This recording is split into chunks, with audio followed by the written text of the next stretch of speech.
pod. Joining us on the Harbor One Hotline is Ross Tucker. Ross, we're at the point now where Bill Belichick is saying they moved the football real well by getting 297 yards of offense. So Pats win on Sunday, but it's really tough to watch this team play offense right now. Well, it's so bizarre, Lou, because you see like Mac Jones' numbers, 23 of 27, 246 yards. It's hard to believe that only leads to 3 points. Now, I know that it was windy or whatever and Folk missed a couple field goals, but that's a really high that might be the highest completion percentage for a quarterback that team scored 3 points I think I've ever seen. I mean, and I know they didn't run it as well, especially with Ramondre Stevenson as they had been, and they got bogged down in the red zone. It's funny because that's kind of like what Bill's philosophy always was, is it's okay if we give up some yards, just hold them to field goals or whatever in the red zone, and that's kind of what the Jets did to the Patriots. Yeah, we're actually talking about that in regards to how do they beat the Minnesota Vikings. But back to this game. So I'm looking at this red zone production, and a lot's been made of it. So what do you think, as far as red zone production, like what are like a couple elements that are important for offensive teams to be successful in the red zone? Like what do you need to do? A lot of times it's surprising to me that the Patriots weren't successful, because a lot of times the best thing to do when you get down there is to run the ball. I mean, if you're able to have some success running it, that makes it a heck of a lot easier. It's always been a really big area for tight ends, which I think is interesting for the Patriots as it relates to how much they're paying Jonnu Smith and Hunter Henry to not be able to get the production. I thought, was it last year that Hunter Henry had 1 million touchdowns? Yeah, I mean, a lot. I'm a little bit surprised they haven't been able to get more out of that. It's always really effective if you got a quarterback down there that can at least be some threat of the run, which I felt like even earlier in the year Mac was doing a little bit. So it really is interesting. I was curious. I wanted to ask you, like, they're 6-4. They're probably going to have about the records I thought they might have. But I guess I'm like, what are Patriots fans thinking about this team right now? What are they feeling? They're feeling right now this offense, there's no fixing it. The offensive line is a mess, and as long as Matt Patricia and Joe Judge are there, it's just going to hold them back, which is a shame, because if they had an average offense, Ross, and you look around the league, you could start really having real discussions about this team. But they're just that bad. Yeah, it's weird. I mean, it really is weird that they're here. I'll be really curious to see what changes Bill makes in the offseason, but it seems like they're kind of stuck with what they're doing right now for the rest of this year at least. And, there's still a bunch of football to be played, but they're going to play some better teams offensively starting Thursday night. They're going to have to score more points than that. Before we move on to the Vikings game and looking ahead at them, Ross, I want to ask, do you think that Sunday was possibly the last game that we see Zach Wilson start for the Jets? Where do they go with him? I think there's a very good chance they bench him this week, yeah. Now, I'm sure you guys have talked about, or at least you've seen the comments from Robert Saleh saying that, he wouldn't commit to Zach this week as the quarterback. I guess there's some chance that he's trying to send a message to Zach, as well as a message to the locker room that, like, hey, this guy isn't on scholarship here. He's not going to start just because we took him high. That's possible. But, man, when you got a young player like that, especially one that's lacking in confidence, that would be an interesting path to take. Because to me, his whole answer when they said, do you feel like you let down the team? And he said no. To me, that just reeks of insecurity, right? Like, if you're really a confident person and you screw up, you're like, yeah, I do. I played like crap. Kind of like what Josh Allen said, right? Like, I played like crap. I threw 2 picks. It's on me. But I think Zach Wilson's kind of already, like, so beat down and so insecure that he didn't want to feed the flames of him being terrible. And so instead he just got defensive about it and said no. I kind of look at it like this. I mean, if Joe Flacco, especially given his history against the Patriots, if Joe Flacco started those 2 games for the Jets against the Patriots, they're at least 1-1, and they might have beat them both times. Yeah. We're talking to Ross Tucker here on the Harbor One Hotline. And Ross, we were just talking about getting ready for this Minnesota game. Like the last 3 weeks, given the offenses they've gone up against, and the defense has been pretty good. I really don't know what to expect. I don't know what a great defensive effort is versus this Vikings team, but I know they got to score, in the 20s if they think they're going to win. And I don't know how they do that either, given what we've seen recently. You tell me. How's this thing work Sunday night?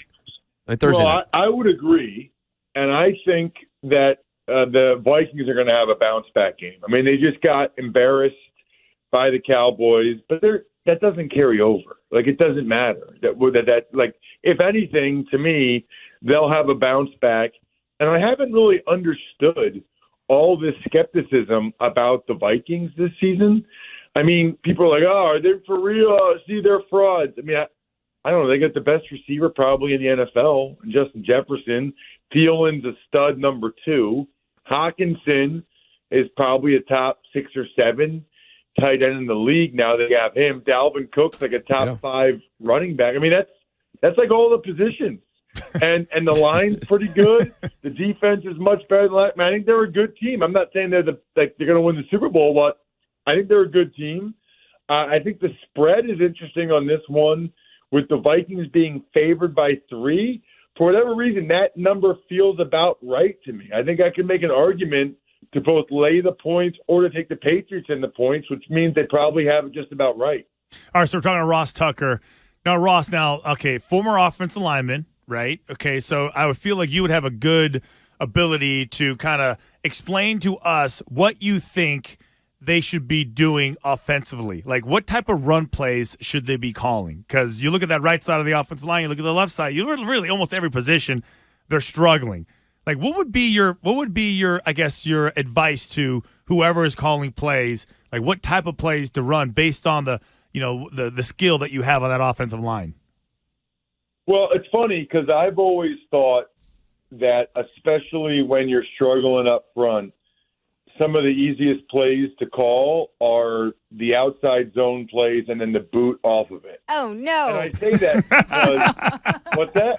Oh, no, that hasn't worked here. It's funny because I said this to somebody the other day. I've had people at every position tell me that, like, the Shanahan outside zone scheme, bootleg, play action, that's the best for their position. Like Eric Winston, offensive lineman, told me that when he was in Houston. Owen Daniels at tight end. Sage Rosenfeld at quarterback. A couple different receivers told me that. Obviously, running backs all feel that way.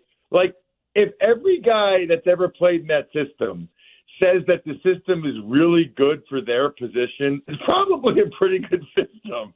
I mean, it's probably a pretty smart one to run, because literally I've had guys at every position tell me that about sort of the Shanahan system. Looked pretty good last night, too. Ross, let's pretend that the Patriots have a good offensive line coach for a minute. With the offensive line struggling the way they are, because they're not the only offensive line that's been, had the injury bug, right? And it's been so poor lately. What are some of the things you can do to protect that offensive line? Like, as far as, like, protection, tight ends, chipping, everything else. Yeah, absolutely. Well, number one would be getting the ball out quick from the quarterback. Number two would be actually throwing the ball on down and distance where it's not obvious, right? Yeah. Throw the ball on first down when they're not expecting it, when they're geared up for the run. That is very helpful for offensive linemen. You can certainly keep a tight end in and do a six-man protection that way. You can keep a tight end and a back in and do a seven-man protection. Then you only have three receivers out in the route, but the quarterback should have all day with seven guys protecting. So there's a bunch of different things you can do. And I've always, maybe this is my bias, but I've always thought, like, if I designed an offense, I would always design it with what is easiest for an offensive line, or what gives an offensive line the best chance to succeed and excel. Because if your O-line is succeeding or excels, you're going to move the ball. You're going to score points. Mm-hmm. And I just think so many of these coordinators are, like, former quarterbacks or quarterback coaches, and they just want to run as many routes as they can and just get as many receivers out there as they can, and they don't look at it that way, which, by the way, surprises me about Patricia, because when I was in New England and Christian was there, Patricia was the assistant offensive line coach. When they signed me, I spent the whole week with Patricia, like all day and night, to make sure I could play in the game that Sunday. And he was the assistant offensive line coach. So I'm surprised that he hasn't been able to come up with stuff to put those guys in a better spot. Patriots have a pretty tough schedule to play out through the rest of the regular season. What would a win on Thanksgiving night over the Vikings, what do you think that would do for this team as they head into the rest of that schedule? Yeah, well, you're right about their schedule, and I think it'd be huge. Just feels like, we're at the time of year now where there's a big difference between 7-4 and 6-5. I always feel like if you're above 500, you're feeling good about yourself. If you're below, you're not. 6-5, it's like you're barely 500. 7-4, you're feeling really good. I mean, 7-4, you're thinking, man, we lose 3 games and we're still 500. Plus, I just think the fact coming off the Jets win, it's prime time, it's Thanksgiving, it's Thursday night, everybody will be watching on the road. I think that would be a huge win for the Patriots if they could get it. I don't think they're gonna. I think the Vikings are going to bounce back and win that game, but we shall see.